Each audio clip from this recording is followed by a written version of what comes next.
मेरे प्यारे साथियों, सबको प्यार भरा नमस्कार स्वीकार हो। आज मैं आप लोग को अभिषेक का एक आर्टिकल सुनाने जा रही हूँ। हमारा एक एपिसोड था प्रभु आपके भक्त गरीब क्यों। उसमें अभिषेक ने बड़ा प्यारा सा कमेंट भेजा। ये लिखते हैं कि शबरी बोली, यदि रावण का अंत नहीं करना होता तो राम तुम यहाँ नहीं आते। राम गंभीर हुए, कहा भ्रम में मत पड़ो अम्मा। राम क्या रावण का वध करने आया है? छी! अरे रावण का वध तो लक्ष्मण अपने पैरों से बाण चलाकर कर सकता था। राम हजारों कोस चलकर इस गहन वन में आया है तो केवल तुमसे मिलने आया है अम्मा, ताकि हजारों वर्ष के बाद कोई पाखंडी भारत के अस्तित्व पर प्रश्न खड़ा करे तो इतिहास लाकर उत्तर दे कि इस राष्ट्र को क्षत्रिय राम और उसकी भिलिनी माँ ने मिलकर गढ़ा था।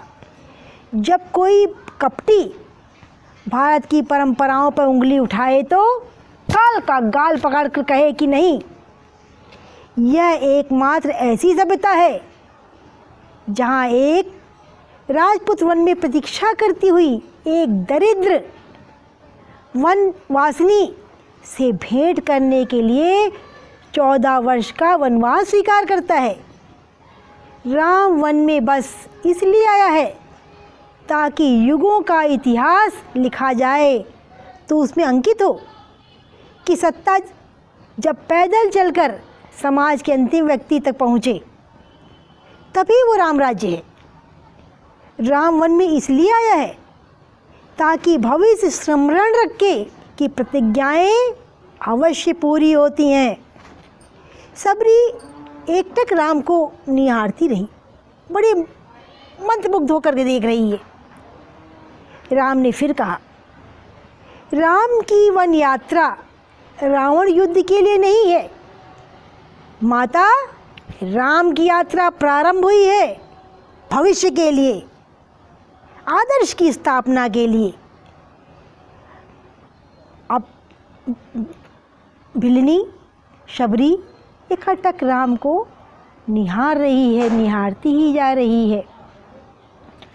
आगे भगवान श्री राम कहते हैं कि जब युगों का इतिहास लिखा जाए तो उसमें अंकित हो कि जब पैदल चलकर समाज के अंतिम व्यक्ति तक पहुँचे तभी वो राम राज्य है। राम वन में इसलिए आया है ताकि भविष्य स्मरण के प्रतिज्ञाएं अवश्य पूरी होती हैं। सबरी फिर एकटक राम को निहारती रही।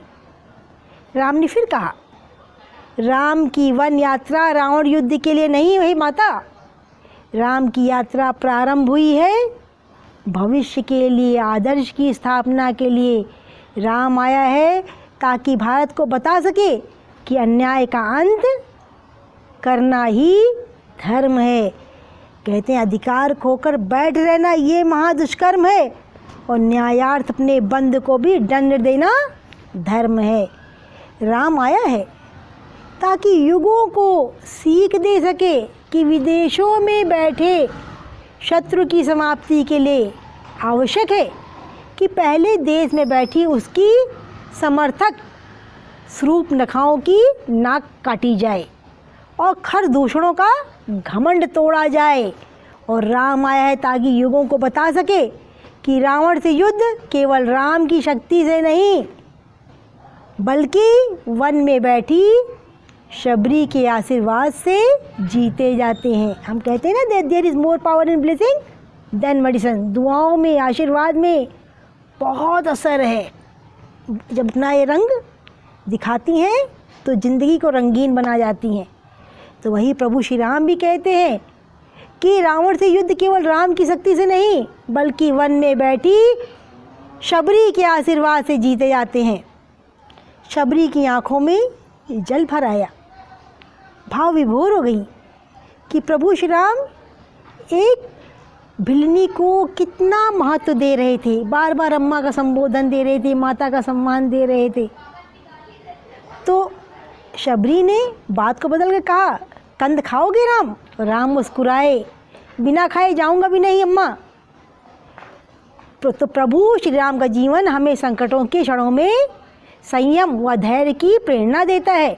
आइए उनके जीवन से प्रेरणा लेकर कोविड-19 को हराने के राष्ट्र की सेवा को भाव बनाने का संकल्प लें। सबको टाटा बाय बाय।